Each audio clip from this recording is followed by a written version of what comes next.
Halo teman-teman, jumpa lagi ya dengan saya Yusuf Indra. Maaf ya, baru kali ini bisa itu ya upload lagi ya di video ya, karena banyaknya agenda, terus kapan hari juga sibuk dengan itu ya, air mati ya. Jadi kebetulan di Surabaya, di daerah Surabaya Timur lah, khusus Surabaya Timur bagian itulah Rungkut lah, itu mengalami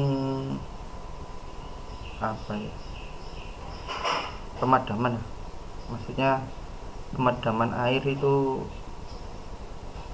tidak ada air lah ya. PDAM sedang bermasalah sehingga kurang lebih 5 harian itu ya tidak ada stok air di rumah-rumah ya. Nah ini kan saya sempatkan waktu untuk bisa membuat video ya, karena banyaknya itu ya yang ngechat saya ya, yang tanya-tanya di grup IG. Nah ini karena banyak sekali sehingga saya tidak bisa jawab satu persatu. Saya buat videonya ya, mungkin bisa membuat teman-teman agak tenang lah, yang dulunya sering ketakutan, sering merasa tidak nyaman, selalu dilanda dengan kecemasan yang berlebih-lebih. Itu kan juga mengganggu aktivitas kan ya. Ya saya pahami sih bahwasanya ketika kita itu sedang mengalami GERD di waktu-waktu awal itu kan yang ada cuma ketakutan saja.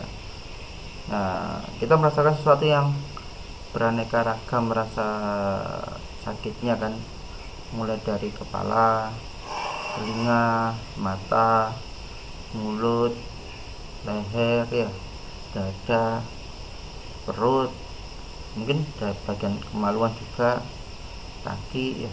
Nah, itu kan tangan juga kan ya. Nah itu seluruh tubuh kita tuh merasakan sesuatu yang sensasi yang aneh-aneh gitu loh, sehingga wajar lah kalau kita itu takut ya, ditambah lagi dengan psikologis kita yang juga tidak menentu. Nah ini kan membuat kita semakin semakin khawatir, semakin was-was ya. Ya itu suatu hal yang wajar lah bagi penderita GERD. Nah, cuman ya perlu disadari kalau sakit GERD itu kan sakit asam lambung.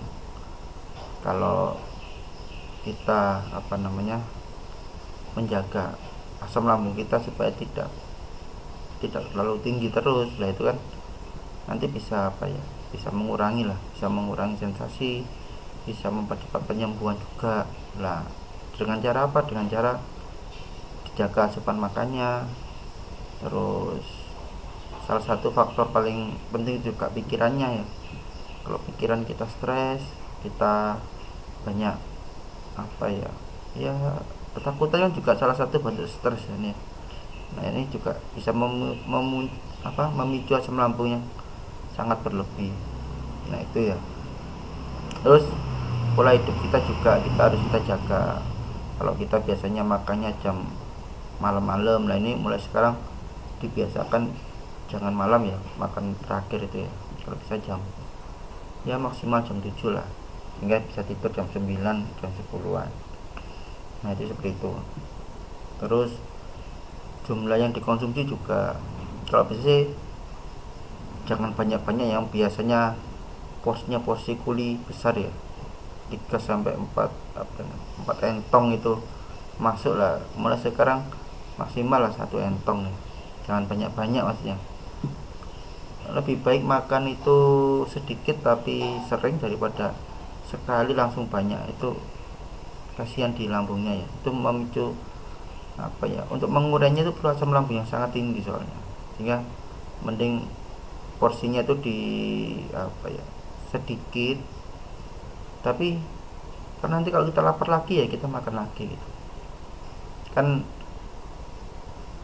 ya itu untuk mencegah supaya asam lambung tidak terlalu besar gitu ya. Jadi tips sederhananya itu sebenarnya seperti itu. Terus habis itu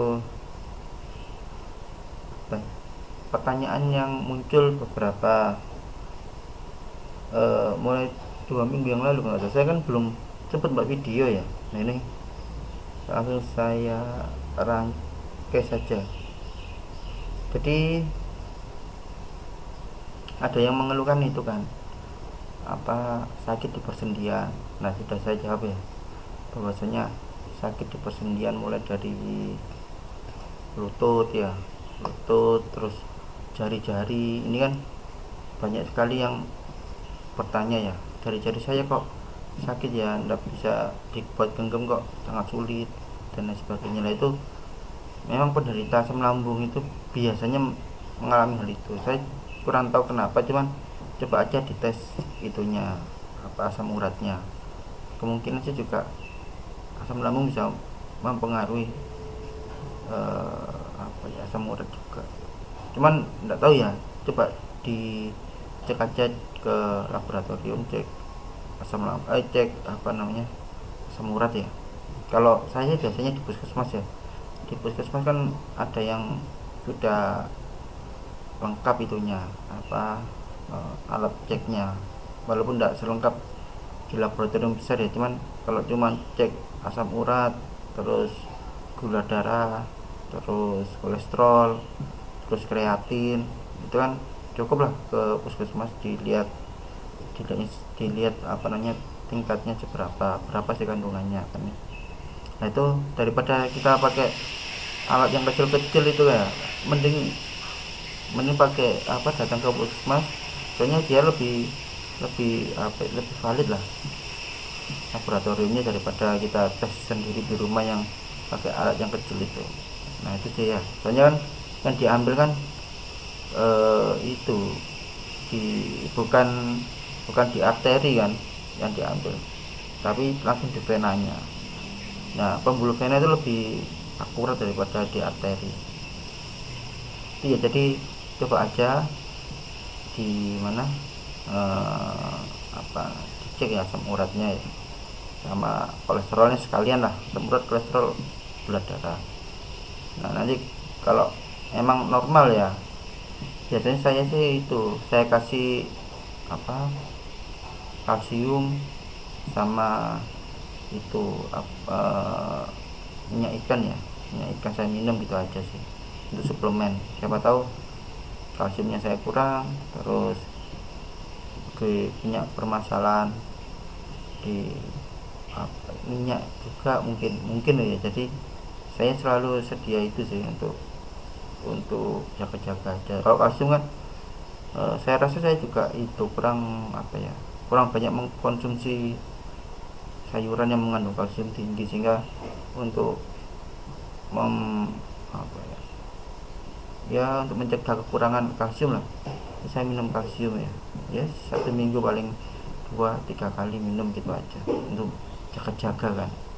Soalnya kalau kalsium kita kurang itu kan, kebutuhan kalsium kan diambil dari tulang, sesuai lama-lama tulang kita juga bisa berkurang, kadar kalsiumnya juga bahaya kan. Nah makanya saya minum itu 1 minggu 2-3 kali aja ya. Terus diimbangi dengan ya kalau bisa makan sayur-sayurannya juga mengandung kalsium kan ya. Nah itu kalau berkenaan dengan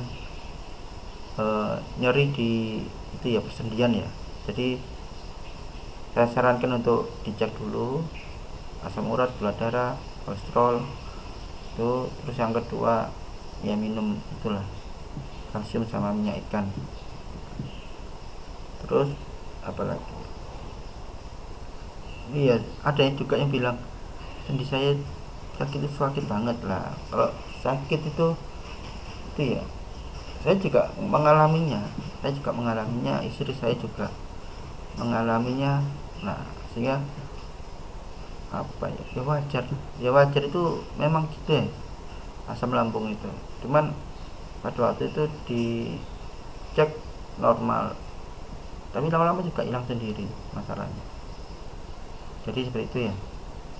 Eh, Kalau lambung kita enggak, lambung kita sudah sembuh paling itu sudah hilang ya. Nah itu. Terus masalah yang kedua ya, katanya yang kedua berkenaan dengan keliengan ya, keliengan, terus leher juga merasa tegang. Nah ini kan sering dibahas kan ya, sering kita bahas bahwasanya tegang di leher, terus rasa ada apa, benjolan ya, terus ada benjolan itu kan, kalau saya sih mengalaminya dulu lama banget ya. Jadi awal kali sakit itu kan cuman apa ya, eh, sesak ya, ada terasa sakit itu aja ya. Terus muncul ketakutan, lambung juga, lambung lambung pada waktu itu cuma begah ya, rasanya begah gitu aja. Terus saya sering bersendawa. Nah ini itu awal kali saya mengalami sakit, sensasinya cuma sebatas itu. Ditambah lagi kaki kok terasa agak berat ya, pada waktu itu saya takut kena jantung, soalnya kan apa ya, kalau saya melihat kaki saya kanan dan kiri itu berbeda ya. Kaki kanan itu lebih besar dikit gitu, saya kira bengkak, ternyata ya enggak gitu ya. Karena kan yang dominan kan kaki sebelah kanan. Sering saya buat sepak bola, sering saya buat apa ya, ya aktivitas lah, aktivitas fisik tuh sering menggunakan sebelah kanan ya. Makanya kaki sebelah kiri saya lebih kecil daripada kaki sebelah kanan.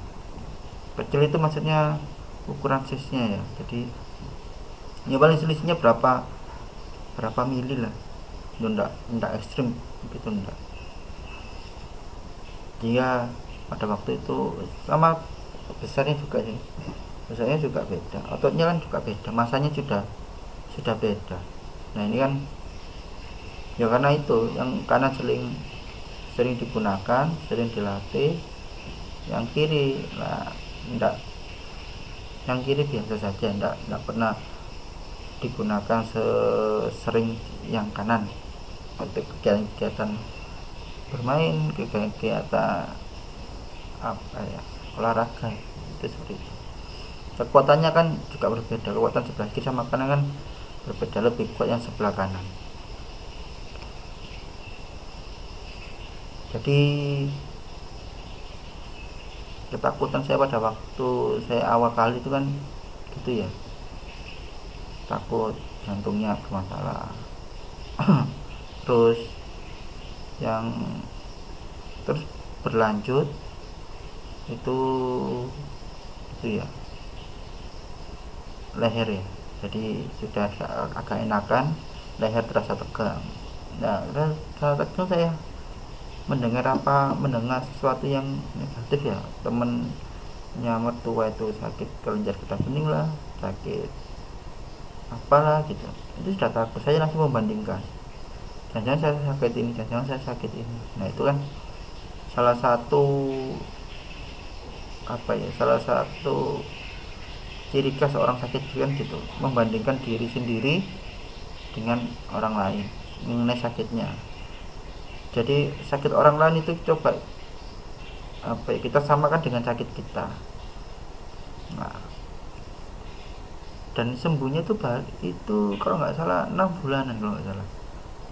Ini leher tegang itu ekstrim selama itu, hilang muncul itu, sehingga kita selalu dihantui oleh rasa ketakutan kita.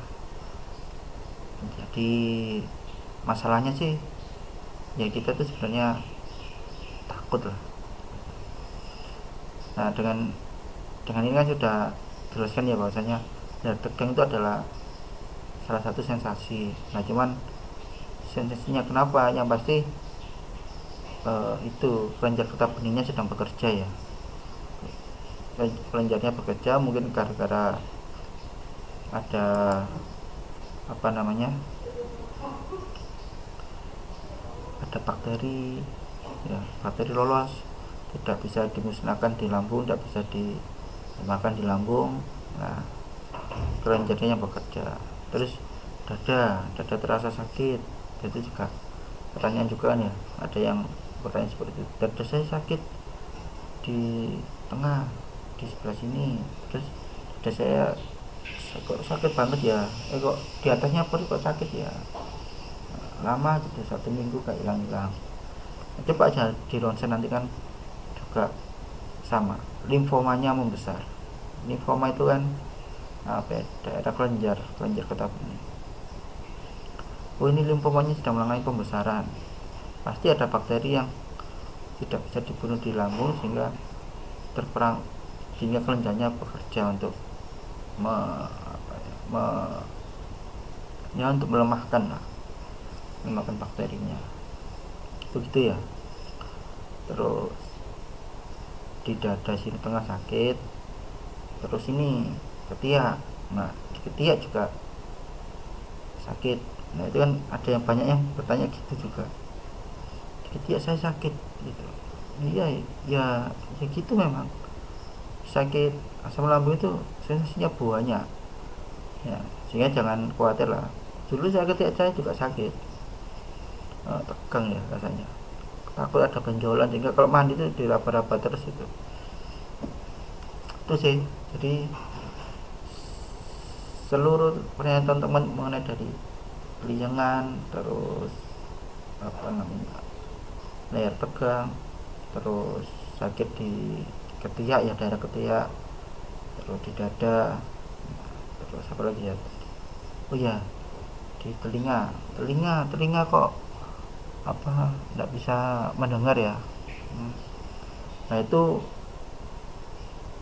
bergantung juga ya, ada yang karena apa, mungkin dia sedang pilek, sedang kena flu, nah itu kan, atau mungkin itu produksi lendirnya berlebih, itu kan juga bisa menyumbat di telinga. Nah kapan hari saya telinganya tidak bisa mendengar, intinya diapain, cuma dia tutup hidungnya dimapatnya di sini, terus dia mencoba untuk menekan, membuat udara supaya telinganya itu apa ya, menekan di lubangnya supaya telinganya itu bisa plong gitu. Endingnya ya selesai masalah, ternyata lendirnya menutupi pendengaran ya gitu. Itu aja sih. Tapi ada juga yang luka, telinganya sakit. Nah itu kan salah satu apa ya, efek dari asam lambung ketika sudah masuk ke tenggorokan. Nah ini kan bisa melukai gendang apa, telinga juga banyak kan itu kejadiannya seperti itu. Terus apalagi, nah, telinga sudah, terus bagian apa namanya, persendian juga ya, itu saja sih. Jadi apa, sensasi yang dirasakan teman-teman selama ini itu adalah bagian dari sensasi asam lambung ya, sehingga nggak perlu khawatir, nggak perlu cemas ya. Cukup kita jaga lambung kita jaga lambung kita, insya Allah lah semuanya akan apa ya, sehat kembali ya. Sensasinya juga bisa hilang kembali. Harapannya sih kita walaupun sedang sakit ya, sedang mengalami sakit asam lambung lah, ini tetap beraktivitas ya, tetap melakukan apa, aktivitas rutin lah. Soalnya kan kalau umpamanya teman-teman sedang kuliah tapi sedang mengalami sakit asam lambung, terus dia tidak kuliah kan juga studinya kan juga bisa berantakan kan ya. Padahal sakit asam lambung juga bisa kita kontrol. Umpamanya kalau kita jaga pola makannya, kita siap-siap lah kalau sedang beraktivitas, sedang kuliah ya, bawa camilan, bawa roti pilih roti gandum. Terus yang kedua bisa membawa apel ya, buah-buahan, bisa pisang, bisa apel, bisa bengkoang. Kalau yang kos ya carilah yang agak miring-miring lah harganya, kayak bengkoang, apel, melon, itu kan lumayan lah ya. Terus ya sesuatu yang bisa dimakan lah ya, nggak usah beli satu apa ya. Kalau melon enggak, bengkoang nggak usah beli sendiri, cukup di pedagang yang potongan itu ya, beli 2000 kan sudah dapat 4, lumayan lah. Berapaan sekarang ya, ribuan ya satu potong ya. Beli 3000 lah, dapat 3 lah ya, dapat 3 lah, itu cukup ya. Kalau pisang kan nggak bisa ya, kalau pisang kan harus beli satu cengkeh ya, itu ya beli aja yang 10.000. Beli pisang hijau, bilang ke pedagangnya beli pisang hijau yang harga 10.000 gitu, biasanya sih ada ya. Saya langsung to the point gitu soalnya, kalau beli uang saya tinggal 10.000 Pak, saya pilihkan yang 10.000 saja, nah, itu sudah dapat ya, lumayan 10.000. Dapat berapa itu ya, biji ya, kisaran 15 sampai 20 biji.